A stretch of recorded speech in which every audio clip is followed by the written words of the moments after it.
What do you do with a politician who goes on stage and says that those who won Kargil, those army officers, army jawans, were not Hindus but Muslims? What do you do with an ignorant person like that? And, you know, we are actually being very kind in the use of our language. Here's what he said. Kargil की पहाड़ियों को फतह करने वाला कोई हिंदू नहीं था, बल्कि कारगिल की पहाड़ियों को नाराए तकबीर अल्लाह अकबर कहकर फतह करने वाले मुसलमान फौजी थे. So Gaurav Bhatia, when will you sack him? I mean, you know, irrespective of when he has said it, the context he has said it in, why he has said it, and you've had time to check it out. I'm sure you've asked others around your party. Just give me 30 seconds and please don't interrupt. I'm placing a very important fact before you. I'm reading from the Supreme Court judgment, para 67.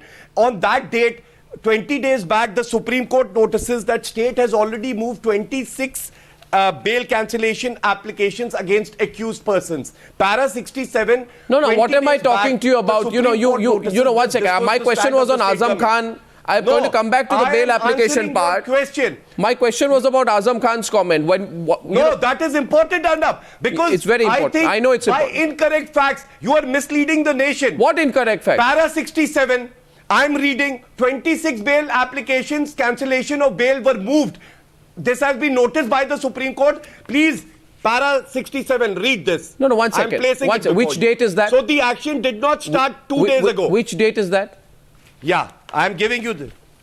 Which date is that? This judgment came. Yeah, I'm giving it to you. Come on now. Yeah, this was in March. Yeah. Now, what am I talking about? Again, you messed up, Gaurav. Again, you messed up. See, don't question me on fact. You're going to mess up so badly. You'll mess up. Now, you know what? Gaurav, please. Gaurav, you try this stunt somewhere else. Not on Times Now. Please, you know, you go on some other channel where they don't know their facts. Am I in placing? Yeah, you are. No, you are completely wrong. I'll tell you what. If I can correct you, 26. There is no harm in being. Right, if I point out a mistake, in your, I can understand today, Gaurav, because I said before I went into the break that today you've been totally cornered. So you're desperately trying to find out some kind of argument. That's all right. It's human nature to defend yourself. The question is this: is it not my duty to place the correct facts before you? Can I tell you where you are wrong? Can I tell you? Just a minute. As far as I am aware, Gaurav, do you want to hear what I'm going to? I'm going to tell you why you're wrong. Please have the patience. See, do I have a vested interest in proving you wrong? No. Am I trying to run you down? No. But however, am I trying to correct you? Yes. I think it is unfortunate. Now I'll tell you why. The Uttar Pradesh government, led by the Chief Minister, has, as far as I know, appealed to courts to cancel the bail of at least 50 people, all accused of playing a role in last year's Muzaffarnagar riots, claiming they could try and disturb peace during the elections. I have just one question to ask you. Is it true that they made this? Is it true that they made this appeal today? Yes. No, Arnab. Now let me tell you. They have not. My information is they made the appeal today. Listen to me. And not only that. The hearing of the case got over in February. Look at the stand of the state government. In February itself, the state government has informed the court that more than 26 Siddharth will tell you the fact is of bail has been moved. Oh, please. So your argument. No, you messed up again. Again you are messing up. You say that the state government is again you are making a mistake. Watch it, Siddharth. No, I am not messing up. You are messing up. Because in Feb, the applications had already been moved. It is recorded in the judgment. Let me. You want to ignore it? You ignore it at your peril. Allow others to speak also. I placed the fact before you.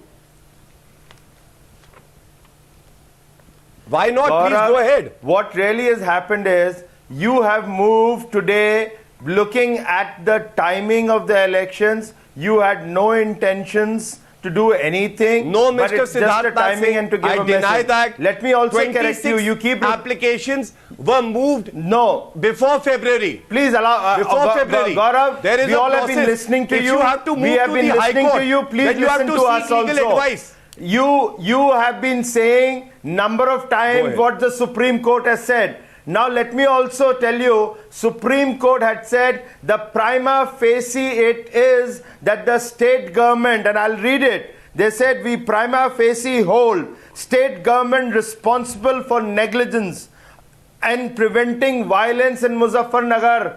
This is the direct indictment which was on you.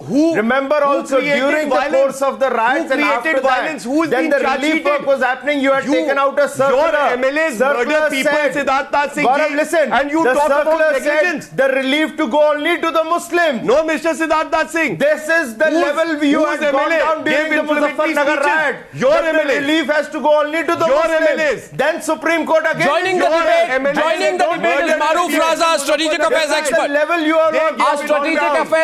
Our strategic affairs expert Maruf Raza is joining the debate. I draw you back in. I draw you back in. Calm down, gentlemen. Maruf joins us on the phone line. Maruf, can you hear me? Maruf, 1 minute. It's noisy in the Newshour studio, but can you hear me? I hope you can. Can I request the two political sides to listen in, please? 1 second. Can I get a word in with Maruf, please? Gentlemen, Maruf is on the line. Yes. Now, he's a person, I think his objectivity and his integrity, nobody questions. My only question, Maruf, if a politician says in a public platform, in a political platform, and he says कि कारगिल फतेह करने वाले हिंदू नहीं मुसलमान फौजी थे, those who ensured victory in Kargil weren't Hindu but Muslim soldiers, he is obviously making a factually incorrect comment. But what is the import of a comment like this? What would your concern be? There are several issues that come to my mind. The first is that the Indian Army never looks at its soldier from the religion that he has or the religious background he comes from. This is a point repeatedly reinforced that it's perhaps the most secular institution in the country. And with Mr. Azam Khan and others trying to communalize the issue, they're not going to get very far. Muslim soldiers in the Indian Army are represented in a handful of units, and these are combinations that are inherited since independence from the British days. Bulk of the Muslim soldiers that belong to units were forcibly or otherwise given the choice to go to Pakistan, and they made up bulk of the Pakistan army. The army was divided 66% and 34%. 34% Muslim contingents went to Pakistan, which now make up the Punjab, Baluch, Frontier Force, and various other cavalry regiments of the Pakistan army. Handful, and Kargil was an infantryman's battle. Infantry, there are only 2 or 3 regiments that have Muslim combinations as inherited since independence.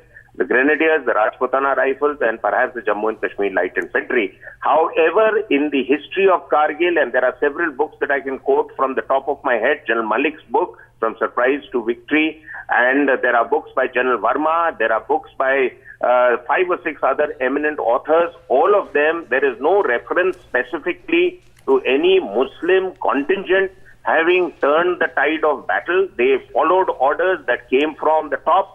None of the senior military commanders, the chief, the Northern Army commander, the 15 Corps commander who was then in charge of Kargil, GOC 8 Div, GOC 22 Div, and the respective brigade commanders from 72 Brigade to 162 Brigade, none of the formation commanders were Muslim officers, and I cannot recall even a commanding officer being Muslim, and these are the people who turned the tide of battle. It is not all individual soldiers. Yes, individual acts of gallantry were there, but there were more such cases by non-Muslim soldiers than... But does it matter, Maruf? Muslims, non-Muslims, Christians, Northeast, I mean, it really denigrates the whole argument. This is bizarre, Ornab, this is bizarre. This is a logic the army will completely set aside, because the army does not see itself as a communal organization. It has done well for itself as a secular organization. And whoever is in command is taken to be your leader regardless of the religious denomination. Precisely. And I think religion is the religion of his men. No, so if you have a Sikh officer and he is commanding troops who are Rajputs, he will go to the mandir first before the Gurdwara. The army does not subscribe to religion. Gaurav Bhatia, actually, Maruf, while he was speaking, he left the debate. He had to go somewhere else. But we can't let him off the hook on this one. Ami Agnik and Aarti. Mr. Azam Khan is making this point, or Gaurav is defending it. They are completely out of sync with the reality of the Indian Army. The Indian Army is completely, it loathes the fact when religion comes into debate. There are 2 issues in the army which are never discussed. One is politics and one is religion. Period. Now that's it. Now, since this has therefore been, you make your point very clearly, Maruf, stay on the line. Aarti, we can't let this go. My concern is that the Election Commission, other institutions must now move into this action. And, you can try and polarize voters, but if you go down to this disgusting level, Aarti, and if there is no effective action till the elections are over, I mean, the man should be in lockup, Azam Khan. No, but Arnab, see, you can't expect political parties to take action. Obviously, they're not going to do it. The Election Commission. And that's where institutions have to step in, whether it's the Election Commission, absolutely. Yes. And I think it has to be even-handed. I know that, we've really gone on and on at the Samajwadi Party, but I think the BJP is also part of this whole game of trying to polarize the atmosphere and communalize it. So, Amit Shah needs to be punished as much as Azam Khan. I mean, Azam Khan made it even worse by trying to communalize the army and the Kargil war. But Sonia Gandhi is that political parties play these games. Let's not forget Sonia Gandhi. Why didn't you use that name play these games. All right, and and everybody, and Mamata Banerjee for what she's done with the Election Commission, the way she's tried to defy it in West Bengal. I mean, come on, somewhere the institutions that make our country and must stand up for themselves and stand up for the law. Well, this is the challenge, therefore. And implement it. I said this right on top of This is the Newshour. challenge, absolutely. Aarti, I said this is a real challenge, really big challenge for Mr. Sampath. So the Chief Election Commissioner should know our eyes are on him, because Azam Khan cannot be allowed to get away with trying to divide the army. And Ami Agnek, the Congress should take the lead in ensuring there is action. We'll follow up on the story. Don't drag the army in. We are following up on the other side on the Newshour tonight with debate number 2 on whether using the RSS card is going to help the Congress at this stage. Back in a few minutes.